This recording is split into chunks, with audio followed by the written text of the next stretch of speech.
I'm Zach Franskowiak. I'm on the men's lacrosse team, and you're watching Nightlife.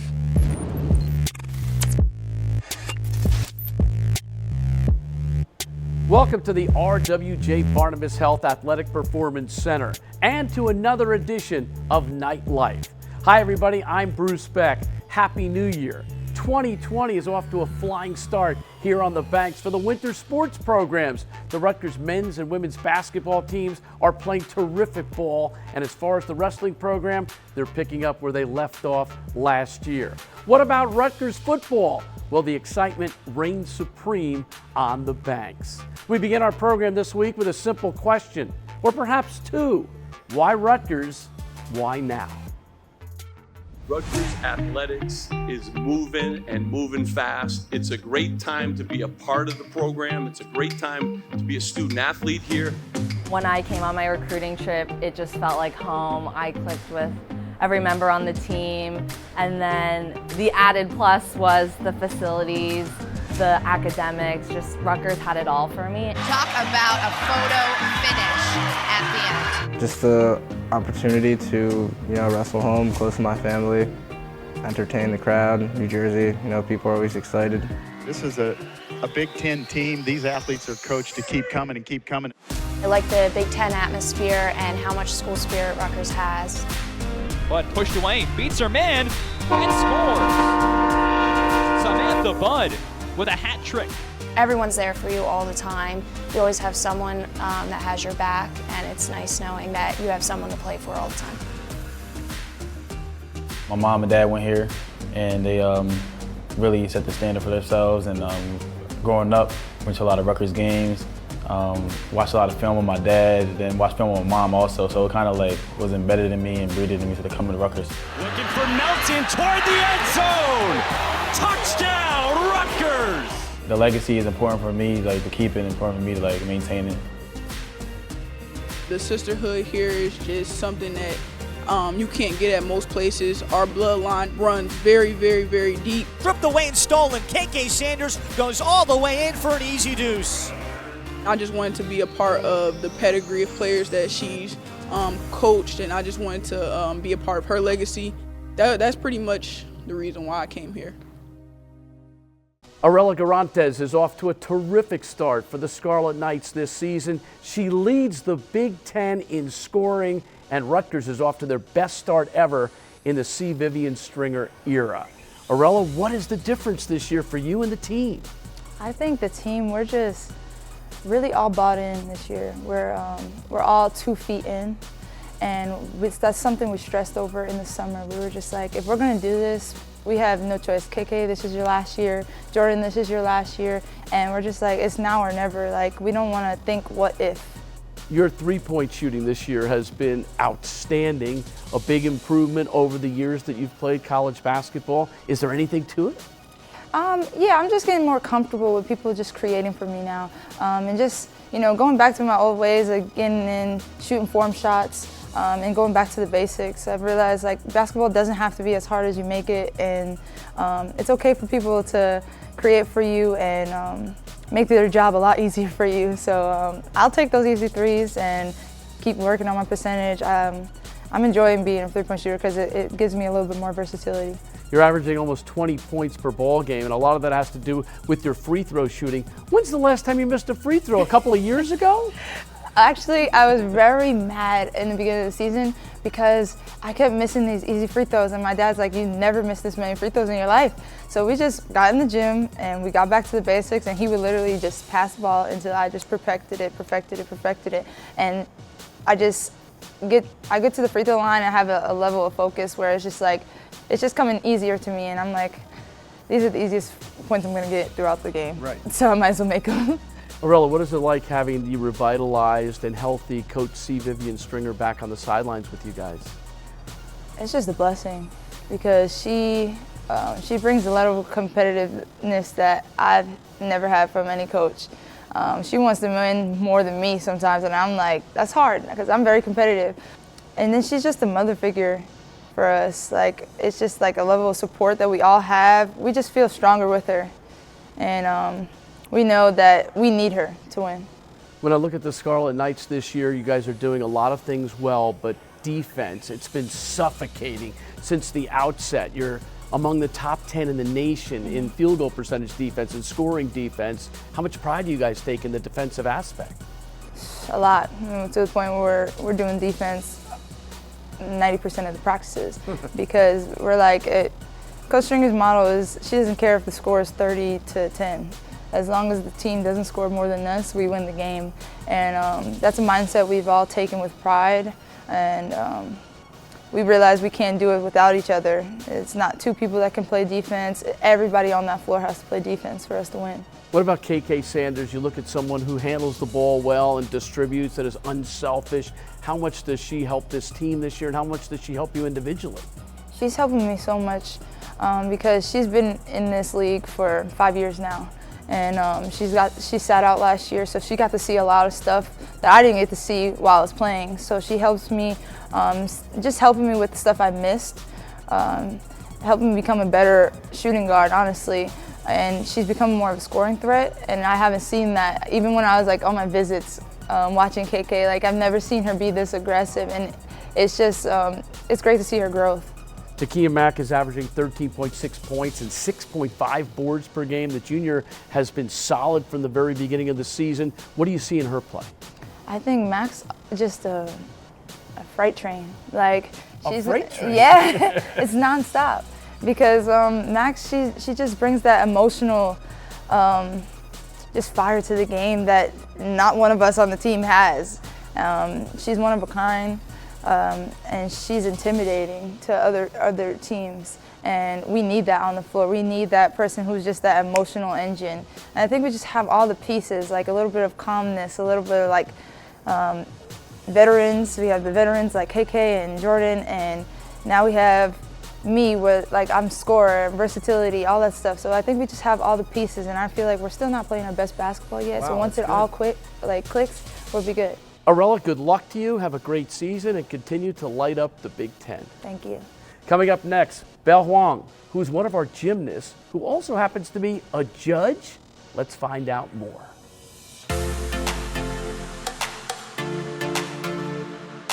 In club, I had a coach who was also a gymnastics judge. When I got a little older, one of my teammates came into a home meet who was also practice judging. I was like, oh, what are you doing here?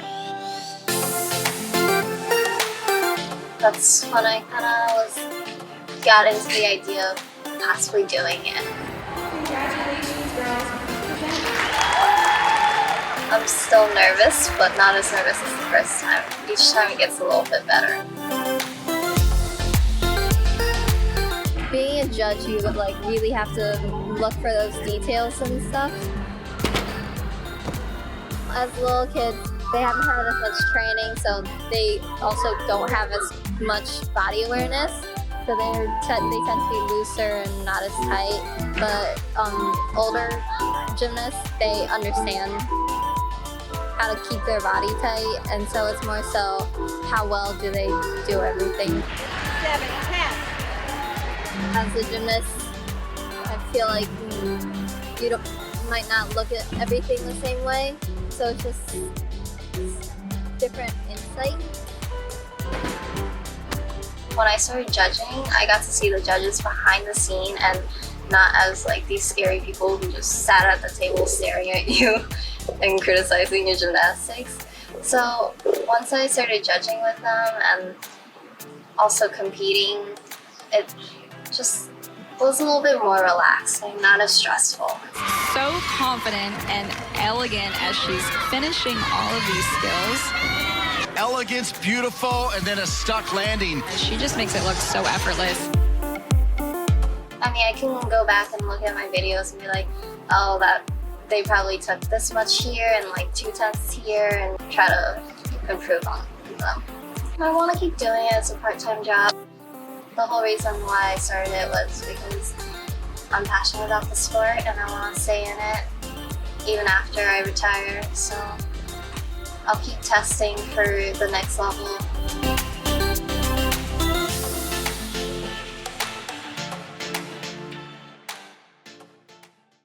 We've got our moments of the month in a moment, plus our sit down with athletic director Pat Hobbs. Don't go away. Need to see the doctor but can't get there? Download the Telemed app from RWJ Barnabas Health and see the doctor right away, whenever you want, wherever you are. No matter who you are. RWJ Barnabas Health. Let's be healthy together. It's time for Rutgers Moments of the Month. Was a lock on the leg. 9 seconds. Front headlock for Rocky. Gets to his feet. Needs a takedown. And there it is. And he gets it. Oh, that's absolutely huge for the Rutgers Scarlet Knights. Right at the end. Points in the last 10 seconds. And the Rutgers Scarlet Knights steal one from the Buckeyes at 184. 6 seconds. Now 5. Mack steals. Takia Mack picks the pocket and scores. And the first half comes to an end. A standing ovation from the Rutgers fans as they rise to their feet in a thunderous roar. Rutgers takes the lead 35-32 heading into the locker room. 2 dribbles out, and that will do it. Rutgers hangs on. The Scarlet Knights defeat Nebraska 69-65. Rutgers improves to 14-2 on the year, 4-1 in the Big Ten. Now here's Rutgers going up top for an alley-oop to Ron Harper. That's a way to start the game for the home group. Minutes and them not suffer is big news for Miles Johnson also. How about this anticipation? The steal and a jab for Caleb McConnell.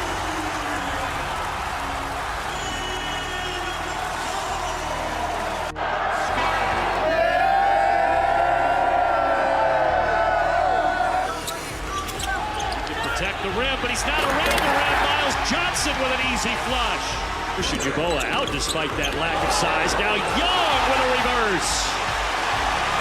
That is one heck of a move right there.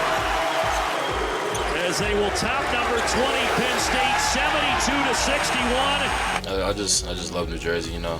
When Coach Pico and Coach Knight recruited me to come here, it was like a dream come true. You know, I wouldn't rather be anywhere else in the country.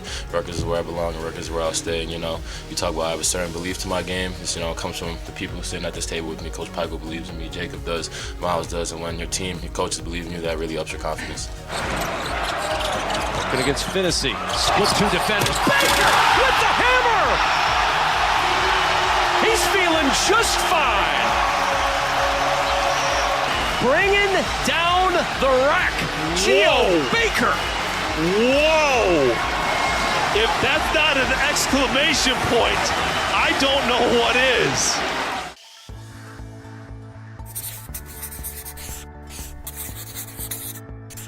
Time for In the Huddle with Hobbs as we talk to the Director of Intercollegiate Athletics on the Banks, Pat Hobbs. And Pat, first of all, what is the energy and excitement like here at Rutgers since Greg Schiano was hired as head coach? It's tremendous, and it hasn't stopped. In many ways, it only continues to build as we put out announcements in terms of who's joining his staff.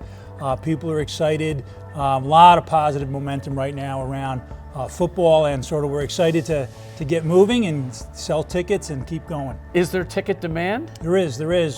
Within 48 hours, I think we'd opened 400 new accounts, and you know, each one of those is going to be 2, 3, 4 tickets.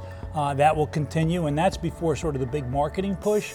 And Coach is going to be involved in that as well. So we're really excited about growing our fan base, coming into what's going to be a very exciting year with the return of Greg Schiano. The rack is rocking again. What's the importance of that? The sellouts, the fact that you've got the fan base rolling right now. Oh, there's no question. I think there is no louder venue. There's no better venue as a home team advantage than the rack. It is unique. It's loud. You hear the student section. You hear our fans. And like I brought 2 coaches in here when I was at Seton Hall, and they both said I'd kill for this environment. We have it, it's our environment, and we're going to take full advantage of it all through this year. The women's basketball team off to their best start since 1990, and they've come out of the gate winning on the road in the Big Ten, which is really tough to do. It is a reinvigorated C. Vivian Stringer. You look at what she's done in recruiting this year. Right now, #1 recruiting class in the Big Ten. But the team we have now is really strong. They're playing hard. They're playing that brand of C. Vivian Stringer basketball. A couple of close road wins already in the Big Ten. So we're really excited about where women's basketball is. So what better than have the rack rocking for both men's and women's basketball? Gymnastics, 4 big home meets to look forward to. Oh, people have to come out. If you haven't seen college gymnastics, these are some of the best athletes in college athletics. There's no question about it. It's exciting. Come out, come to the rack. We get a couple thousand people, so you got to make sure you come early, and you'll see some really exciting college gymnastics. And Coach Umi Salim Beasley, 2nd year, right? Most improved program in the country last year, and we're going to build on that this year. We were saddened by the passing of NBA Commissioner David Stern, who for over 30 years really was the man who was the guiding force of the league. He's a Rutgers grad. What kind of pride do you take on David Stern being a Rutgers man, and what kind of sadness do you share with the Rutgers community? Well, legendary career, but as you say, a Rutgers person. But for me personally, somebody who became a friend. He was a constant source of guidance for me. I reached out to him regularly, even during the football search. Incredibly proud Rutgers alumnus, really excited about the direction of where Rutgers athletics is going. So great loss for Rutgers University, great loss for our country, and we're all saddened by it. And I know there was an announcement about the memorial service that's going to take place in Radio City in a couple of weeks. We'll be there. A couple of final thoughts on the Big Ten and the Commissioner, Kevin Warren, who now takes over for the legend, Jim Delaney. What do you expect? How will the transition go? Well, they say you never want to follow a legend, right? No. And Jim Delaney, 30 years, one of the most extraordinary track records in terms of college, transformed college athletics, certainly transformed the media environment, but he always kept his focus on academics, right? Academics and the student athlete. For Jim, that was just as important. But I think they made a great selection in Kevin Warren. He brings, obviously, his NFL experience. He's a lawyer as well. He brings that background in an environment where we're challenged today by issues around name, image, and likeness, the health of the student athletes. But what I think I was most impressed with is his first initiative is around the mental health of our student athletes. And he brought all of our team docs together, talk about this, and they're going to put resources behind this, and it is one of the critically important issues today for our student athletes. So mental health concerns very at the top of the agenda for Kevin Warren. We're in very good hands. Pat, thanks for sharing some thoughts with us. Continued success here on the Banks. Thanks very much, Bruce. Good being with you. You too. Coming up, we'll dive into our next segment.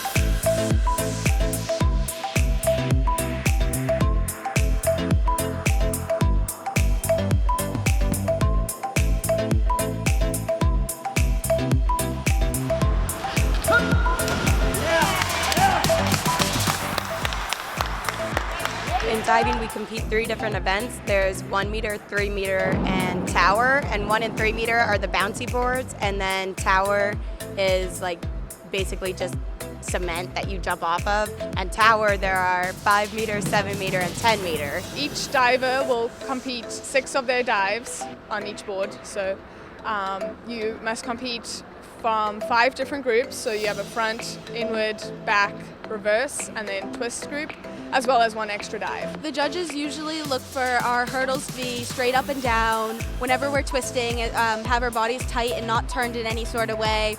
If we're piking or whatever, then make sure our legs are straight. When we go in the water, they really like to see no splash, and so that's really the main things they look for. Each dive has a degree of difficulty, so the harder the dive, the higher the degree of difficulty. A judge will give you a score from 0 to 10. Then they add them all up, multiply it by the degree of difficulty of the dive, and then for each of the dives, you add all those up for a final score. They're basically scoring the approach and the takeoff, the height of the dive. They're scoring the flight of the dive.